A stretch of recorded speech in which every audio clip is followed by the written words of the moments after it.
In a world that looks completely normal, nobody notices the end coming. Families wake up, traffic fills the streets, children complain about school, and life moves on like it always has. But sometimes, the most dangerous disasters don't arrive with warning. They arrive quietly, and then everything collapses at once. Gerry Lane is a former United Nations investigator who now lives a quiet life with his wife Karen and their 2 daughters. He's seen war, violence, and chaos before, but those days are behind him, or so he believes.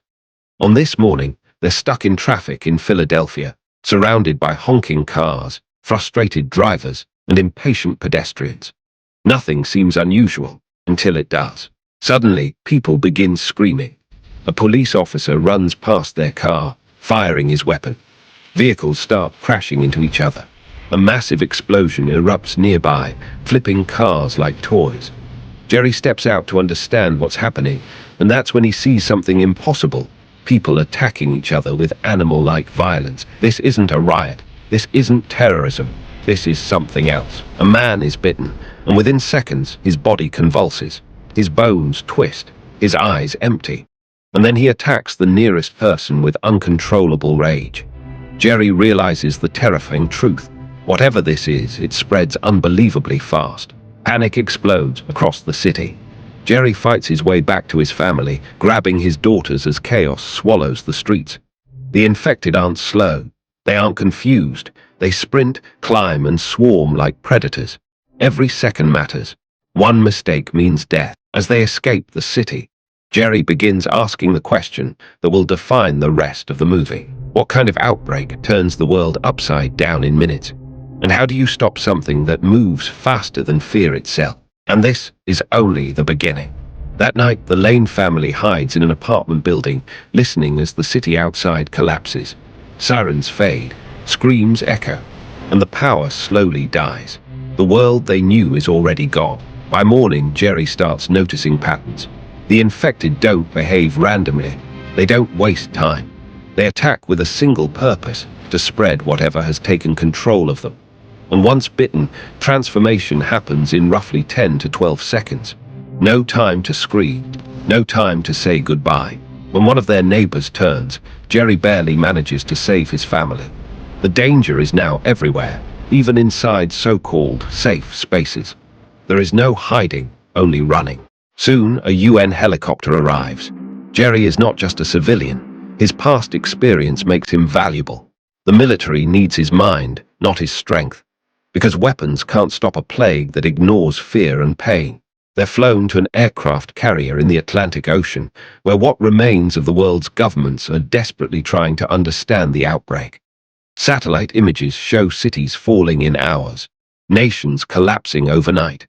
There is no frontline, only total spread. Scientists believe the infection may have originated from a single location. If they can trace patient 0, they might find a way to slow it, or at least survive it. Gerry is given a choice: help them investigate, or his family will be forced to leave the carrier back into the infected world. He doesn't hesitate, but as he boards the plane, one terrifying question hangs in the air. If the strongest militaries on Earth are already failing, what chance does one man have against the end of humanity? Gerry's first destination is South Korea, where reports suggest the outbreak may have started. The base there is dark, silent, and tense, a place where hope is already fading. A CIA agent explains something disturbing.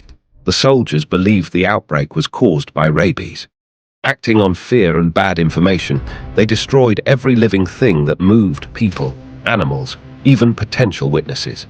Now, nobody is left to confirm what really happened. This is the first major lesson of the apocalypse. Fear makes humans more dangerous than the infection itself. As Gerry investigates, chaos erupts again. An infected soldier breaks free, triggering panic. In the confusion, Gerry accidentally shoots himself. Blood pours out. His mission, and possibly humanity's future, nearly ends there. But fate intervenes. Before the soldier is killed, Gerry notices something strange. The infected completely ignore a sick man limping nearby.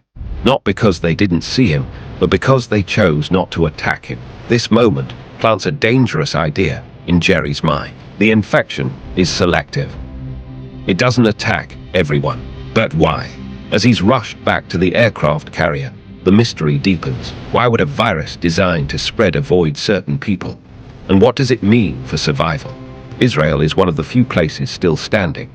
Anticipating disaster, they built massive walls and sealed their borders early. Inside, people sing, celebrate, and believe they are safe. But safety breeds carelessness. The noise attracts the infected, thousands of them. They arrive like a living wave, climbing over each other, forming a terrifying human pyramid that breaches the walls. What follows is one of the most horrifying images of the movie. A city protected by intelligence, destroyed by overconfidence. Gerry escapes barely alive, but not before witnessing something else. Another infected ignores a terminally ill man. The pattern is now undeniable. The infected avoid hosts that won't help the virus survive. This isn't mindless rage. It's biological strategy. And that realization may be the key to saving the world. But understanding the enemy doesn't mean you can defeat it easily. The final answer lies in one of the most dangerous places left on Earth. Gerry reaches a World Health Organization facility, cold, quiet, and nearly abandoned.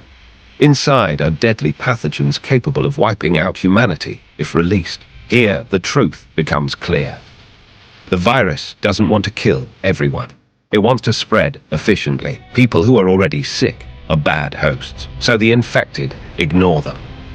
Gerry proposes a terrifying solution: make humans invisible to the infection by giving them a controlled illness, not a cure. A camouflage. But proving this theory means risking his life. Gerry injects himself with a pathogen and walks straight into a corridor filled with infected. They pass him, ignore him. Humanity's greatest weapon isn't strength or weapons, it's understanding. The cure works, but it's not the end. The world doesn't return to normal, it adapts. Humanity survives not by destroying the enemy, but by learning from it. And the war has only just begun.